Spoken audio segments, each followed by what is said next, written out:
You're listening to TBR Radio Presents, the Dixie Heritage Hour, with your host, the Director of Dixie Heritage, Dr. Ed DeVries. I know that at different times during the last year, talking to different guests, I'd made reference to Scott Lively. Scott is a subscriber to Dixie Heritage. He was also a gubernatorial candidate in the state of Massachusetts, who nearly won the Republican nomination for governor, despite the fact that he was seeking it against the incumbent Charlie Baker, who the news media for the last 2 years has been dubbing to be the most popular governor in America. And yet all Scott had to do was show up at the convention and announce his challenge of Governor Baker, and delegates literally were flocking to him. It was just amazing. But anyways, we have been talking about him throughout the course of the last year at different times, and I said I was going to have him on the show. Of course, in addition to his political activism, he is also the author of a very controversial book titled The Pink Swastika. And so in some cases we were referring to having him on the show to discuss politics, and in other times I was saying I was going to have him on the show to discuss the pink swastika. I had talked to Dr. Lively actually at the beginning of this year, and he had agreed to do both. But because of the gubernatorial campaign and other things that were happening, we could never get our schedules together to put a show together. And then when the election was over, I had reached out to him to get some post-election commentary. Schedules did not intersect. We couldn't get them together. But about 2 weeks after the election, there at the end of the month of November, we were able to get our stuff together. We were able to, things had calmed down enough for him especially, but also for me. And we were able to get some time together on the phone. And we were able to record an interview. And what an interview it is. He starts talking about how when he was a young man, he was a drunk and a drug addict, and how Jesus saved him. And becoming involved in the church, he became involved in the abortion protests, and then involved in the abortion protests, and the anti-abortion or the pro-life activism enabled him to see the broader political spectrum, which was how he ended up writing a book with a title like The Pink Swastika. And then he ran for governor in 2014. And then he ran again and nearly won in 2018. And it was a journey. And he describes the journey, and he describes how a political campaign is forged and how it is built and how it is operated. And he also explains in the course of this conversation how politics works in Massachusetts, because politics doesn't work in Massachusetts the way it works in the other 49 states, which is why people like Elizabeth Warren, for example, could be a senator from Massachusetts despite all of the things that she's done and all of the lies she has been caught in. It's why Teddy Kennedy could have been a senator from Massachusetts for a lifetime, despite, and even get away with murder in that state, or at least vehicular manslaughter. I'm going to back that up a second, and I don't think that murder would require malice, forethought, intent, and I don't believe that Teddy Kennedy hopped in his car that night with the intention of killing Mary Jo Kopechne. But it doesn't change the fact that he was drunk. He was in a car with a woman other than his wife. He drove that car off a bridge. She died. And he didn't even bother to report the accident until 10 hours into the next day after he'd slept off his drunk. But how could a man like that spend a lifetime in Massachusetts politics and be as successful as he was? Well, again, politics in Massachusetts just don't work like they do in the rest of the country. And he explains how that Massachusetts political system is organized and how it works, and how he attempted to take a stab at it, and how hopefully he's changed it at least a little bit for the good, moving the football of conservatism and Americanism and constitutionalism just a few yards forward in that fight.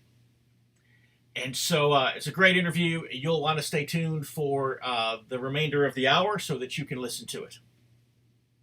This was, so you'll know, one of the interviews that we recorded by telephone after we started having our software failures. We talked about that last week, how after the Mac OS update, how the software that we were using to record phone calls stopped working. And so this phone call had the same problems as our interview with Russell Walker did. The only difference is with this one, we were able to figure out a little bit how to use sound filters, programs like I can't remember the name of the program now. Audacity, that's the name of the program, Audacity. We were able to use sound filters in Audacity to amplify the sound and to kind of make it sound a little bit louder and a little bit better than we were able to do with Russell. But again, the same truth applies. If you enjoy listening to these interviews here on the Dixie Heritage Hour, consider either sending us a small donation or at the very least, just take out an advertisement here on the program. And the money from your advertisement will give us the money that we need to upgrade our software so that we can do this on a great professional level and we can have some great sounding interviews coming into 2019. Anyways, more about 2019 at the end of the program. Here today is Dr. Scott Lively, gubernatorial candidate from Massachusetts and author of the book, The Pink Swastika. Actually, Dr. Lively, let's start with your testimony, your Christian testimony. Let's start there and move forward from there. I was, for many years, an alcoholic and a drug addict, 16 years from the age of 12. My father had been very severely mentally ill. In response to that, I retreated into alcoholism at 12. Spent 16 years in bondage to alcohol and then drugs. And in 1986, February 1st, I surrendered my life to Jesus Christ, healed and delivered, never had another desire to take drugs or drink ever again. Praise God, I've been living a successful Christian life ever since. Where then did your call to the ministry come from? I mean, how did that kind of transpire? Well, in those days, I was the only job that I could really hold was as a handyman. And so that was my background, and I did sort of odd jobs, and I had built it up to be, a functioning business. And when I got healed and delivered, I continued on and developed further into contracting, but I began listening to Christian radio, Dr. Dobson, and in those days D. James Kennedy, and others, and very motivated by what I was hearing.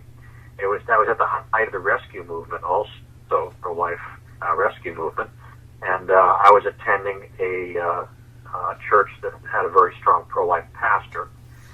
And one day I got hold of the pro-life magazine called Life Advocate, which is really the magazine of the rescue movement. I saw pictures of aborted babies for the first time.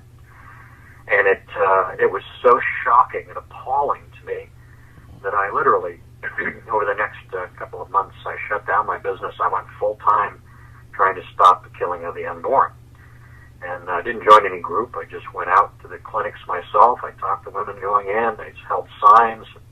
I organized people to come out and join me. And then over time, I got to be known as an activist.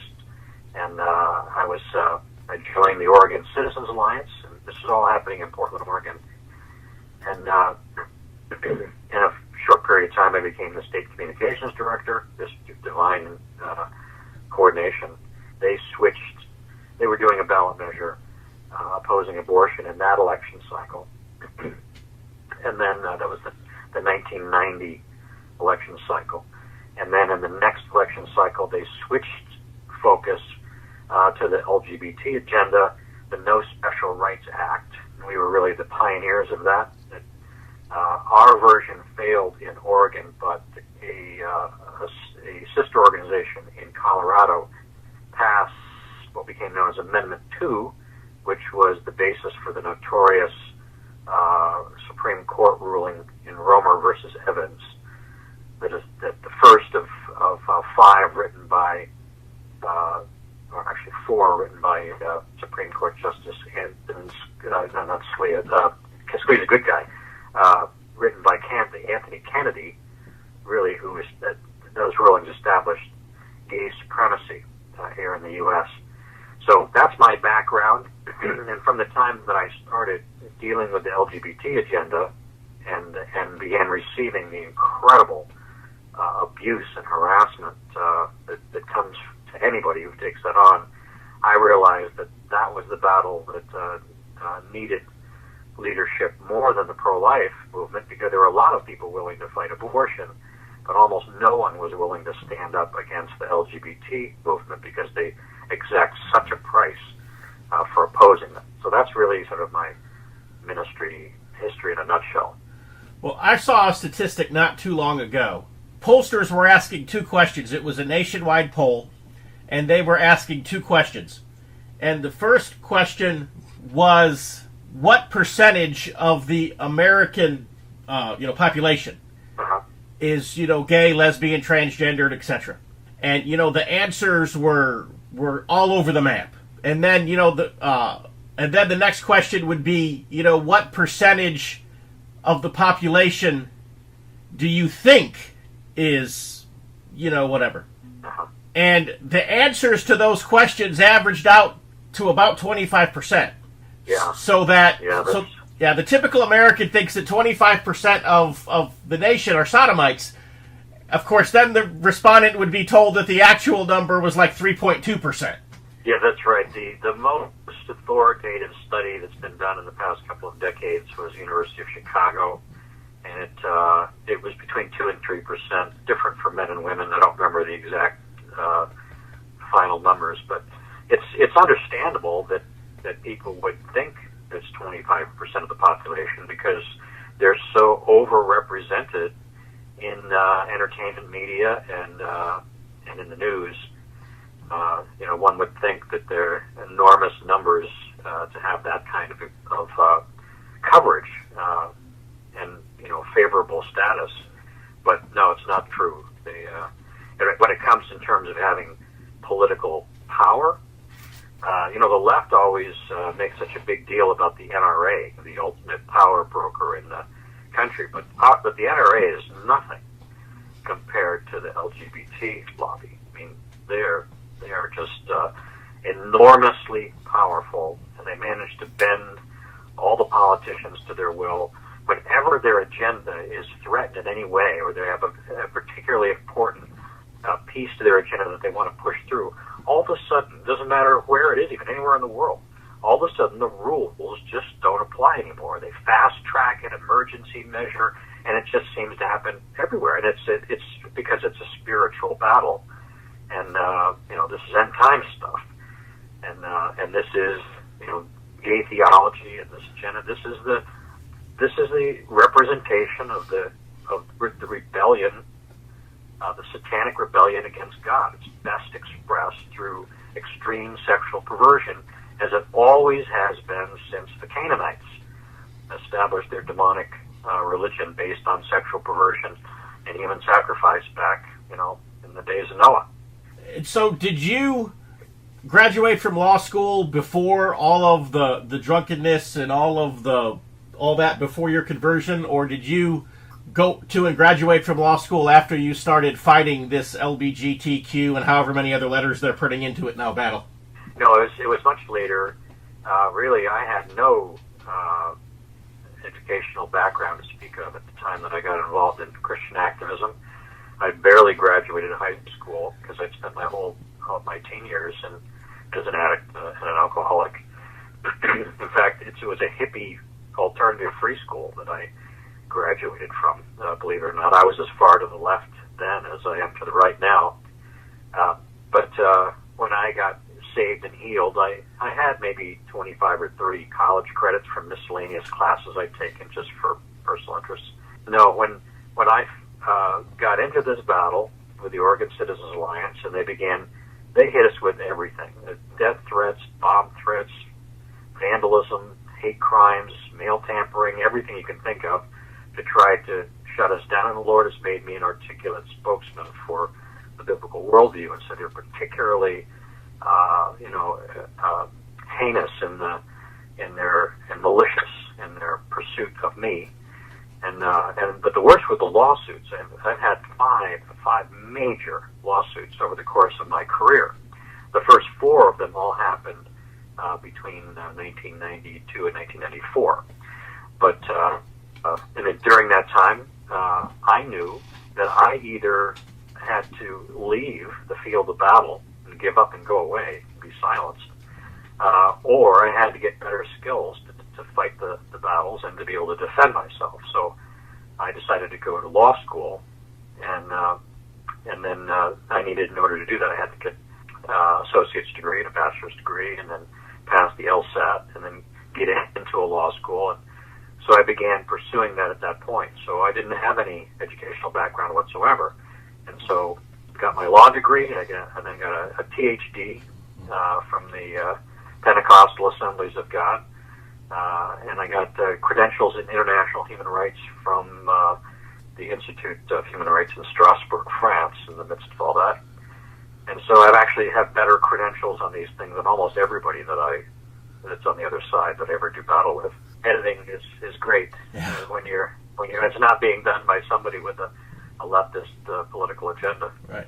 I know this was not your first gubernatorial campaign, but did the gubernatorial campaigns, then were they the natural outgrowth of the other political activism, or how did you end up running for governor? I mean, it's one thing to hold a picket sign at a gay pride parade or at an abortion clinic. It's another thing to run for governor, and it's yet another thing to run for governor and do it as successfully as you did. In other words, you weren't just the typical, far-right wannabe who filed a few papers and ran a quote-unquote gubernatorial campaign and a few people wrote in votes for him. I mean, you worked the conventions, you got the delegates, you got yourself on the ballot. I mean, you spent a lot of money, you put in the time. I mean, you did it right. Well, yeah, I ran twice, though. The first time, and I'll explain, like I said, I was sued 5 times, major lawsuits. The 5th lawsuit was filed against me in 2012. And it was filed. This was the worst of all. Remember, these guys, when you stand up to them, they don't ever give up. They don't go away. They don't leave you alone. They just simply ratchet up the opposition until you finally capitulate. It's like they did with the Boy Scouts of America. The Boy Scouts of America won a Supreme Court case acknowledging their constitutional right to discriminate against homosexuals as scout leaders, right? That's the court of final appeal. Did the gays stop pursuing them, harassing them? No, they just doubled down. And eventually, the Boy Scouts capitulated because these guys are relentless. They never, ever give up. And that's what they have done for 30 years with me. I just stubborn, and I'm standing on a biblical platform. I believe in the sovereignty of God, and I believe in speaking the truth, even if they cut my head off. And so when we reached the level in Massachusetts, I had gone in 2008 with my wife, and we started an inner city mission in Springfield, Massachusetts. I wasn't really dealing with the homosexual issue at that time. I was doing, benevolence and, evangelism and good works on the theme of trying to re-Christianize post-Christian cities. But the fact that I was Scott Lively, and I had moved into the most homosexual state in the Union, Massachusetts, they determined that they were going to drive me out. And so what they did is I had gone in 2009 to Uganda and did a conference there, and following that, without my contribution and foreknowledge, they came out with a pretty harsh law against the anti-homosexuality law, and they took this as an opportunity to try to take me down. They accused me of being the mastermind of what they started calling the Kill the Gays bill, and then casting me as a social pariah and someone equivalent to Hitler, wanted to exterminate homosexuals. All false, complete lie. I opposed that particular bill from the beginning, but they don't care about any of this stuff. And in the midst of this, a leader of a group called Sexual Minorities Uganda, SMUG, SMUG is their acronym, of all things, was murdered in early 2011. And they had already been harassing me ahead of time on this theme, but then this guy gets murdered, and they immediately jump on this and say, this is a homophobic hate crime, Lively's responsible. And David Cato's blood is on his hands. And of course, a few days later, they actually catch the guy with murder. It turns out to be a gay prostitute that Cato had bailed out of jail to be his living lover and houseboy. And of course, the media at that point completely stopped covering the story. And so nobody heard that fact except those of us who were in the know. But anyway, I was vindicated among those who actually knew the story. But a year later, I get this lawsuit filed against me in U.S. federal court in Springfield, Massachusetts, with a far left federal judge, and this is a lawsuit being brought by the so-called Center for Constitutional Rights, a Marxist law firm based literally 666 Broadway in Manhattan. And they bring this lawsuit for crimes against humanity against me for preaching against homosexuality in Uganda, building this whole case around the idea that my speech there had generated this violent hatred against homosexuals that resulted in the death of David Kato, even though the guy that did it is serving prison, 30 years jail sentence in Uganda at the time. They left all that stuff out of the case, but because this judge was on their side, he didn't even care, even when we brought it up later. Anyway, so I suffered being under that.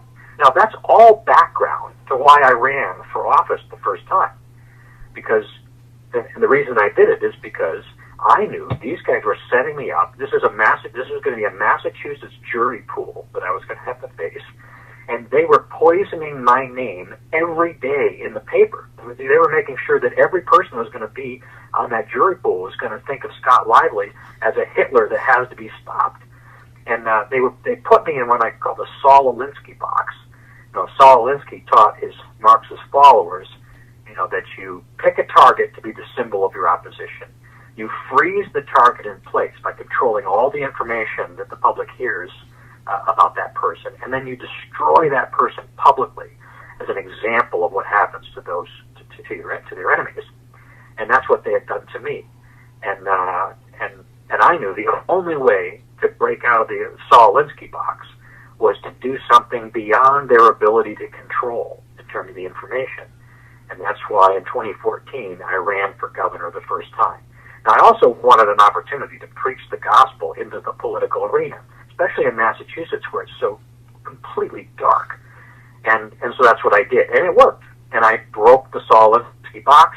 I got lots of coverage. I was in the debates, but I didn't want to win. I told people I didn't want to win, and it was just what I got from it was the opportunity to preach the gospel and to break their strategy of killing me in this lawsuit.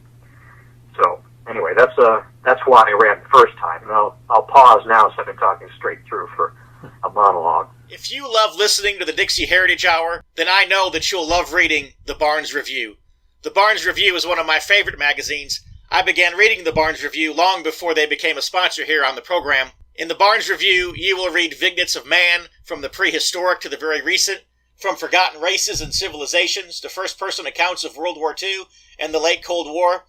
There's just not a more interesting magazine published today, nor a more significant and important subject than real history. So if you'll visit www.barnesreview.org, that's www.barnesreview.org, you can find out how you too can become a subscriber to the Barnes Review. You can subscribe to receive the Barnes Review by mail, or you can subscribe to receive the Barnes Review electronically in PDF editions.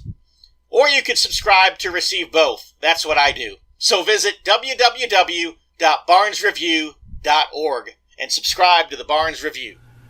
But obviously you were running to win the second time. The second time around this 2018 election cycle, you were playing for keeps. I mean, it was obvious. You would not have put forth the effort and the energy that you did had you not been going for it.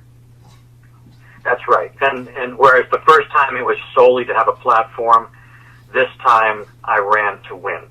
And running to win and expecting to win are two different things, but they still require the mentality of doing it as if you can win. And I think there was a possibility that I could have won.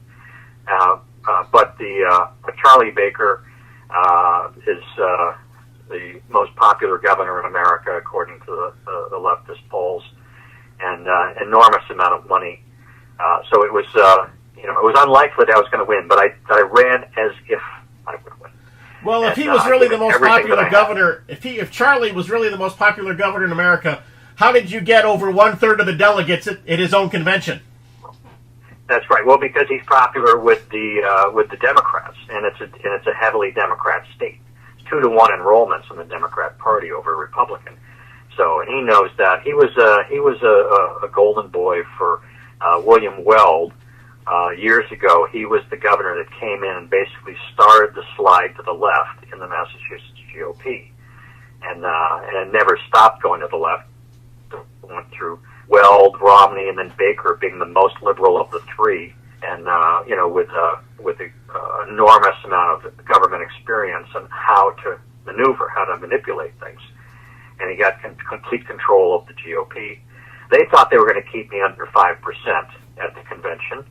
I ended up getting 27.6%, something like that. It was a very, very sizable delegate count in there. Blew them away. They never thought that was possible.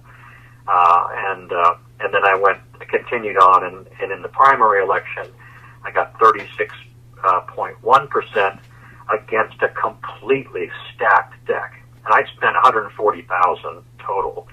He had to spend over $7 million between himself and a couple of super PACs in order to keep that seat. But anyway, he never would have had to do that if he didn't know that he was really at risk. And meanwhile, and the media was completely supporting him. They suppressed. They either viciously attacked me, which they were good at, the Boston Globe and the Springfield Republican being the two dominant media forces there. And they both passionately hated me, and it was non-stop propaganda. But the rest of the media just suppressed my name, so the voters didn't know there was an alternative to Charlie Baker. So, but anyway, we did very well, and it was impressive. We advanced the conservative movement further in Massachusetts in 2018 in my campaign than the conservatives have been able to get in a half century. Well, explain this in dollars and cents terms. How much money as far as dollars spent per vote received, what did you spend? What did each vote cost you? Well, I think it comes down somewhere around $1.35 or something like that for me, and it cost him about $40 a vote. I mean, it was outrageously disparate. Literally, he spent over $7 million to get 175,000 votes. I spent a little less than $140,000 to get 100,000 votes. So he got 70. It cost him like $6.8 million to get that extra 75,000 votes that beat me. And what would have happened had you won the governorship of Massachusetts? Had the miraculous happen.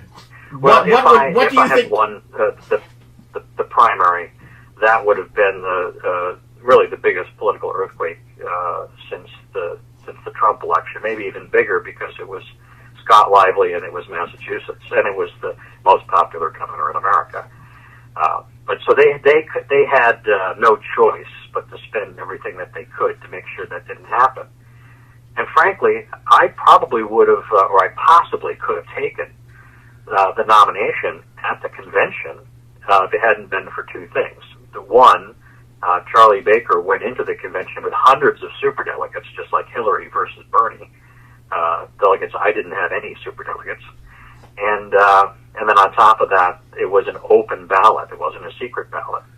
And enormous number of people in that convention hall were, economically dependent on Charlie Baker because he uses patronage like the mafia don to buy loyalty. And then he had his goons going on the floor, basically twisting everybody's arm and making sure that everybody knew that this was a vote that was being monitored. They literally had a back room with his people monitoring the vote, how the vote was going, in real time on camera, and everybody knew that. So the fact that I got 27.6% of the vote was mind blowing in that context. And if it hadn't been for those, the thumb on the scale that Baker had, I possibly could have won at that point. And that would, of course, have changed everything from the date of the convention. We wouldn't have to wait for the primary for it to have that kind of earthquake effect. So had you got enough delegates at the convention, you're saying there never would have been a primary? Well, there would still have been a primary, but the effect of having somebody beat Charlie Baker at the convention would have been, there would have been an earthquake like they've never seen before. It would have been national, maybe even international news, because it just doesn't happen that way, especially against the guy that's really, Charlie Baker is the left's golden boy. I think he's tied in with Clinton and all those guys. I think that his strategy has always been to run against Trump in 2020, either maybe starting out on his own and then folding in under Romney. I think Romney's pretty certain to be running also. But the whole thing, everything that was going on in Massachusetts, all about Trump. Everything that the left is doing. Maura Healey, the lesbian attorney general of Massachusetts, her entire division is focused on taking down Trump. They filed like 40 different lawsuits. That's all they do in the attorney general's office is go against Trump. And of course, that's where Robert Mueller comes from, right? That's his roots, and it's been, that was Obama's great buddy Deval Patrick, the black governor just before Romney came in. That Baker came in, and interestingly, Deval Patrick, as soon as he leaves office, goes into Bain Capital, on the board of Bain Capital, which is Romney's, power base. But anyways, I call it the uniparty, the purple uniparty. It's the elites in both parties. They are united together against the populist conservatives and have been for a very, very long time.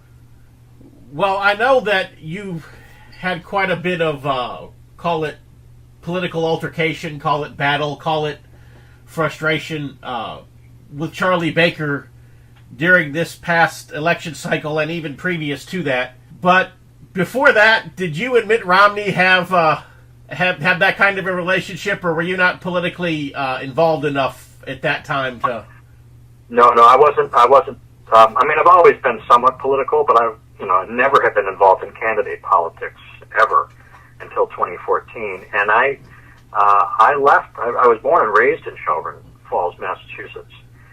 So I lived in Massachusetts from the time I was born till I was 19, and then I left, and I was gone for 30 years. I didn't go back to Massachusetts. I visited my mom a couple times, but I didn't go back to Massachusetts to live or be involved in any way until January of 2008, and so I missed most of the decline. And I got there when I got there in 2008. The damage to the state had largely been done in terms of the collapse of Republican principles, and the conservatives were trying to dig out, get control again. But it's really like civil war there in the rank and file of the Republican Party between the rhinos and the real conservatives. And so 2014, I got involved, but I didn't have much of an impact in terms of the advancement of the conservative cause, because really I was pursuing my own agenda of preaching the gospel and defeating the lawsuit. But 2018 was a different story, and we really did advance the conservative cause considerably during that time. And no conservatives gotten 100,000 votes in a very long time. I'm going to ask just one more thing about Mitt Romney, then we'll move back to where we're at now politically in Massachusetts. But I know Romney had been the governor of Massachusetts, but I know he didn't grow up there. At the very least, I know his dad had been the governor of, I believe it was Michigan, so he spent at least some of his childhood there. Right now, he is a senator in, or he was a senatorial candidate. I did not check to see if he won his Senate race or not there in Utah. I'm assuming he did. Yeah, I think he probably did. I would be very, very surprised if he didn't. After he lost his presidential bid, I know he moved somewhere up in New England, Connecticut, Rhode Island, somewhere up there. All those states forgive me, I'm a Southerner, who grew up in Chicago, I'm not sure so all where of those he went states either, but blend. I know, but he's back in Utah now as a Utah senator, assuming that he won. And like I said, I think we both pretty certain that that's what happened. But my question is I guess one, is Mitt Romney even from anywhere, or could he just conveniently be from wherever he needs to be to run for office? And really, that's kind of the lead into the big question is, was Mitt Romney ever a political institution in Massachusetts, or was that just one of many places he's blown through in his political career? Well, he was the governor there, and he moved the leftist ball forward quite a bit. Okay.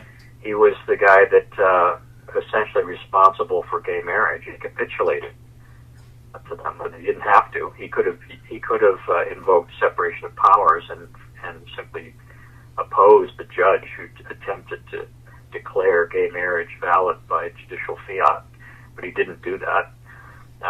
And according to the activists who were here in the earlier time, he's the one responsible for basically $50 abortions in Massachusetts. So, when it comes to the sexual revolution issues, which is the heart of the Marxist agenda, break down the family so that you can break down the society and make it easier to bring under, globalist control. He's been, working right along with them, right? And I assume he'll continue to. In Utah, he might have a little more difficulty getting away with it with the constituency out there, but he is, the few people in the Mormon Church are going to have a greater influence than in Utah than Mitt Romney. So maybe he can get away with more than I think, even there. Well, you would think that Romney's liberalism wouldn't sell well in Utah, and that he wouldn't be the only Republican Mormon running for office in that state, but... No, I think he pretty much write his own ticket, I think, when in the Mormon Church, just because of the power that he has. But anyway, I believe that he's going to run against Trump in 2020, and that Charlie Baker is going to be part of that in some way, and that's what this has all been about. That's the whole 2018 election cycle was ramping up for 2020. And one of the reasons I did so very well is I was outspokenly pro-Trump. My signs that said pro-life, pro-gun, pro-Trump. The pro-life vote, the Second Amendment people, and the Trump people. That was what I was pursuing. And frankly, if I'd had another $100,000 and I could have gotten my name out around the rest of the state, I would have been up into the mid-40s at least. In the primary election, I might have even taken it. Well, I've not looked at the map to see where your votes were cast, but assuming that Massachusetts is like New York, where you've got that red dot right there in the city, and then you've got the blue dot right there in the city, and then the rest of the state is red, or Illinois, where you got the blue dot in Chicago, and the rest of the state is red. Massachusetts is pretty blue. But the reason that Massachusetts voters will vote conservative if they have someone genuinely conservative to vote for. A lot of them are just simply, if there's a choice between a rhino or someone wishy-washy and a Democrat, and it's like if they're going to vote, then they're just going to, why bother? Why bother even voting if there's not enough difference between the candidates? So the Republican Party is down to 10.5% of the enrolled voters. Most people are independents, and a huge number of people just don't even vote because they're so disgusted with liberal policies. But when someone comes forward who is conservative, Ronald Reagan in the 80s, he won both presidential elections in Massachusetts as an outspoken pro-lifer. Right? He wasn't hiding from the social issues. And of course, at that time, the party had decided its strategy was going to be to move left, and that's what they did. They ignored the Reagan message and example. And then Scott Brown, in his first, when he was elected the first time, well, he lost his re-election because he had run as a conservative. He was against gay marriage in Massachusetts, and he won, by a pretty good margin. And it was only because he flipped on that issue and went left, especially on that issue, that the voters kicked him out next time. But so that's the pattern in Massachusetts. So when there's an authentically conservative person against a liberal, and they aren't some favorite of the Dems, then the conservative can win, and that would have been possible for me. But of course, my race was the primary, and the reason I didn't break 36.1% past that is because of name recognition. 70% of the people that were surveyed had never heard my name, so that was really what was going on. And the party. This is the other thing about my race. The Mass GOP actually cheated at the very beginning. When I entered the race, the party was under the obligation of a neutrality clause within the bylaws, which they violated. They got caught by the Boston Globe, and then I issued a cease and desist letter, and they went ahead and then took a vote of the executive committee to ratify the breach of the contract, and to press forward and openly endorse Baker, and to shun me and deny any assistance to my campaign. I mean, it's unbelievable. I've never seen it happen in the U.S. Before, but that's actually what they did. I have a lawsuit pending against them we're waiting to get some sort of a ruling right now on that. But then during the primary campaign, the party pretended that I didn't exist, and they were putting out their polls. Poll question being, if the gubernatorial election were held today, who would you vote for? Charlie Baker, Jay Gonzalez, Bob Massey, those are the two Democrats, or none of the above, right? Completely just left me off. And the media that was in bed with them, tons of the media is in bed with Charlie Baker, they went right along with it, never mentioned my name. So a huge number of people in the state didn't know that until they saw the ballot. By then, most people go in there with their mind already made up. So, like I said, if I'd had another $100,000, I could have been in enough media for people to at least know that there was an alternative that was pro-life, pro-Second Amendment, and pro-Trump. Well, I remember at one time you had sent out an email, and you had said that you would have withdrawn that lawsuit had Charlie Baker just agreed to a televised debate. So I'm guessing that never happened. Never happened. He never agreed to debate. Never mentioned my name. Which on the one hand was actually not that bad. I mean, he had surrogates doing the nastiest, character assassination against me, the Boston Globe and some of the other media that had already on record as hating me. But the party and he himself, they just suppressed information about me, and they knew that was probably going to work. But then, in the leading up to the primary, they must have had some pretty bad poll results, because that's when they pumped in $7 million, which they had originally intended just to wait and save for the general, but they had to spend it in the primary because I think that they saw there was a real potential that I could win. If you're like me, and I'll bet you are because you're listening to the Dixie Heritage Hour, you like to be on the cutting edge of honest news and accurate information. 26 times a year, the American Free Press newspaper can be delivered to your door, packed with the kind of uncensored news that I know you're going to appreciate. AFP publishes exciting, in-depth, uncensored news and information that's grassroots and patriotic, information that Americans need to know in order to combat the growing police state. AFP stands firmly against the New World Order and against those who are working to establish a global plantation under the rule of a powerful few. In short, AFP is your voice. If you have any doubt why they want to silence AFP, you must be relying on the lamestream media for your news, and folks, that's a big mistake. If you're ever dissatisfied with your subscription to the American Free Press, their guarantee is that you just drop them an email and they will gladly refund the unused portion of your subscription. So what are you waiting for? Visit www.americanfreepress.net Once again, www.americanfreepress.net. And find out about the American Free Press. Do it today. But anyway, it's here it is in middle of November. Moved on into the next election cycle, focused on 2020.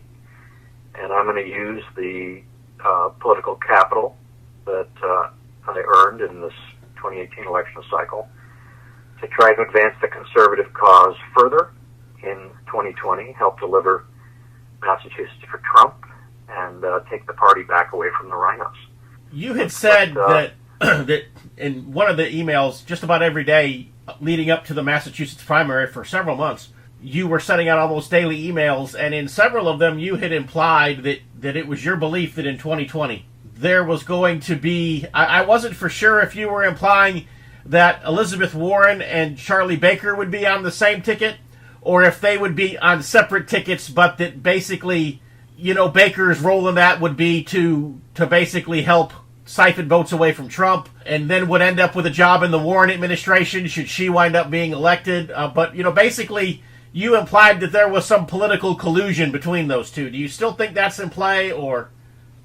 Yes, I do. I would. I think the most likely scenario going forward is that both Warren and Baker announced for president in 2020.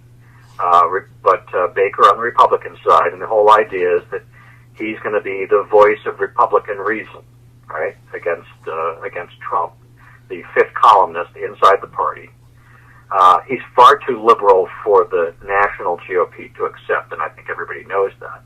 But of course, this would be the strategy: is he basically just gets out there, gets national name recognition, then folds in under Romney, or basically sits out the rest of it, or continues to be a commentator on the race, because the media is going to love him whether or not he's a contender or not.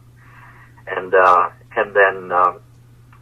then if Warren wins, which I think was their intention, that's their belief, then he would enter her administration as Secretary of Health and Human Services, and be an example of bipartisan unity after 4 years of Trump hell. That would be their narrative. But it could be the same thing. It could be Clinton. Warren may just be a placeholder for Clinton so that she can get in there, and then she would be the person. But I think Charlie Baker, if he was going to have a national role, I think it would have to be in a Democrat administration, and I think he would be most comfortable there. And I think that's what that's a pretty.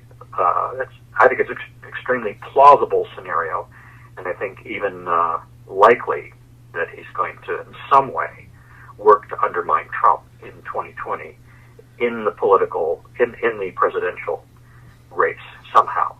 So how does somebody like Elizabeth Warren have any credibility with people in Massachusetts? How does that even happen? Yeah, well, she certainly stomped the Republican Jeff Deal. That was an embarrassing defeat for him, because I know Jeff, and we got along reasonably well. I didn't like his campaign manager at all, and he of course had played footsie with Baker in order to be able to stay in the good graces of the party. But he got stomped. I saw his campaign. He ran a hard race. He was everywhere, and all the speeches, and he did well in the debates and everything. But nevertheless, it's like it was 2-1 for Warren, and I think that that was the blue wave. The blue wave, I think, was a reality in the Democrat strongholds anyway. Maybe not enough to wipe out the Republicans in the where Republicans are stronger, but they spent billions of dollars to build that wave of momentum, which of course you have to do when you're out of power and your prospects look so bad. And that's what they did.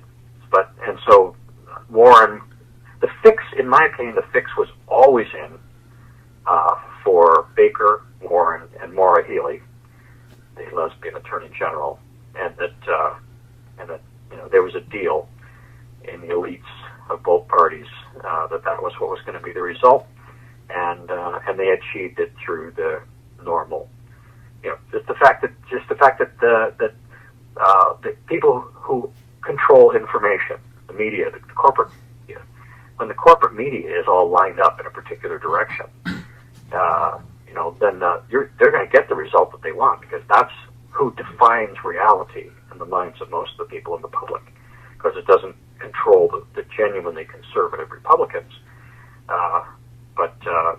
and it probably doesn't control the genuinely far left progressives, the real, Bernie Sanders types. But the majority of voters, yes, it does control, and I think that's why we got the result that we saw in Massachusetts on November 4th. Well, as someone who lives in Florida and has to live this stuff right now, had the result in Massachusetts not been what it was predetermined to be, do you think you would have had a Florida situation up there where, for example, almost 100,000 votes magically appear from a dumpster at a school in Miramar and the trunk of somebody's car and in a rented van that was part of a bomb threat? Yeah, this is, this is the reason why the Democrat media always tries to make races appear closer than they are. They can't cheat when the numbers are really huge. There's only so much that you can do. But if the numbers are close, or if the public perceives that the numbers are close, then the amount of cheating that it takes to push the chosen side over the finish line is a little easier to achieve. If you've got a 10-point spread, you're not going to get accomplish that with cheating, as far as I know. Maybe they're better at it than I thought, but it's usually the case that they do pull these shenanigans like they're doing in Florida, only because it's razor thin, and then they pull out all the stops to bring in additional ballots from somewhere. Right. Well, one last political question, and we talked about it a little bit before about how Massachusetts is throwing everything that it has at Trump, and Massachusetts isn't the only state doing that, and of course the entirety of, I guess we'll call it the swamp, since that's the popular term, the establishment, if you will, in D.C. has been throwing everything it has at Trump. The media has been throwing everything. And some days I question if Trump is really governing the country or if he's just privileged to live in the White House. And so that's the question I would ask you. Had you won the governorship of Massachusetts, do you think you could have effectively governed the state, or do you think you? No, it would have been a Trump type scenario, except worse for me, because Trump at least had 2 years of having a Republican legislature, at least in name, to work with. But I would have had to deal with a supermajority of Democrats in both houses of the Massachusetts legislature. But I had a strategy. I was going to essentially declare and define the executive branch as a bastion of conservatism, and I would have used executive orders. Frankly, I believe that if I had won, it would have been such a crisis for the left that they would have done anything to get rid of me, so my answer would be even more dramatic than what President Trump has done. I would have intentionally gone forward to create a constitutional crisis on the pro-life issue. In fact, it was my plan that my very first action as governor would be to declare the personhood of the unborn with an executive order, and then task everyone under my authority in the executive branch to promote and defend that order all the way to the Supreme Court. And I would have found some pro-life state troopers to go down and shut down one or more of the abortion clinics to stop the killing. And I think at that point that would have been international news. It would have been Governor Lively against all the powers that be in Massachusetts, and with myself appealing to President Trump and the U.S. Supreme Court to rescue Massachusetts from the slaughter of the babies and essentially force the case into the Supreme Court by the creation of a constitutional crisis. That was going to be my strategy, and I would either win or lose in a blaze of glory. And if I had won, then everything would change, and probably in the whole country, because the conservatives would have just come out of the woodwork to follow the example. And if I lost, then they'd probably throw me in jail or something for. But that was my plan. Well, you realize that once you get into legal doctrines like nullification, the 10th Amendment, and so forth, you're almost becoming an antebellum Southerner there. Yeah, well, it's a revolution is necessary when you reach the level of totalitarian control that the left has in Massachusetts. When I talk the left, I'm talking about really what this all comes down to. This has always been, the culture war has always been a war between people who are coming from a Judeo-Christian biblical perspective.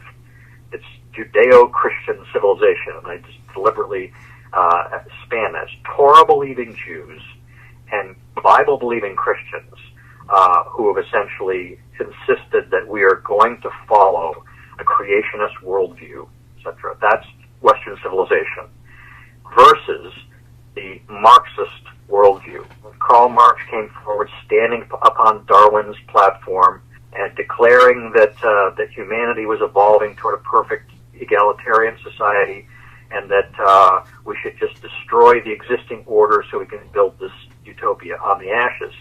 That's always been the goal of Marxism. It's still the goal today, and that's what the battle has always been about. And the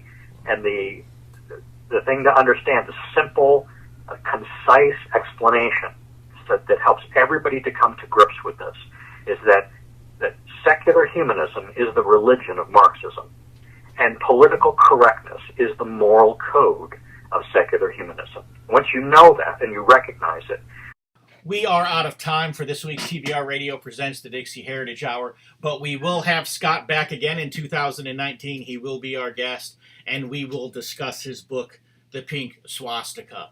And don't think that I'm just teasing you about that or leading you on about that. We've already recorded the interview, so it's good to go. We just need to get it produced, but it's already recorded, and we're going to have it out there for you in 2019, unless Jesus comes back or a thermonuclear war erupts or something crazy apocalyptic happens.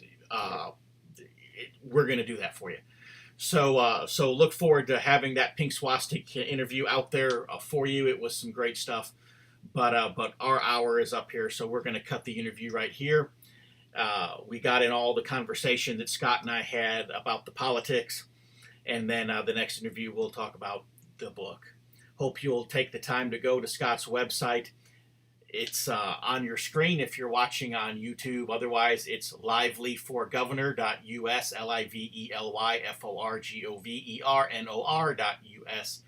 Some great material there. Of course, go to my website, www.dixieheritage.net, dixieheritage.net. And when you're there, you can sign up for our weekly newsletter, absolutely free of charge. And when you do, I will send you a free copy of my book, The Truth About the Confederate Battle Flag. You won't have to give me a credit card number or your phone number or any other intrusive information. All you have to do is give me your email address, and I will get that free book and that free newsletter out to you fairly quickly. Of course, next week, our broadcast will be going out on Friday, December 21st, just before Christmas. So we have a great Christmas special broadcast that we have prepared for you. So be sure to tune in next week. I know you're going to enjoy it. And of course, we have some great guests already lined up for 2019 as we get ready to go into our second year here on TBR Radio Presents the Dixie Heritage Hour. And so I know you'll want to stay with us not only through the rest of this year, but going into next year. So once again, from all of us here at TBR Radio Presents the Dixie Heritage Hour, thank you for tuning in. Thank you for spending this hour with us again this week. And I look forward to seeing you again, or hearing you again, or you hearing me again, I guess I should say, next week. And until then, may your holiday preparations for the Christmas holiday, may they go well, and God bless.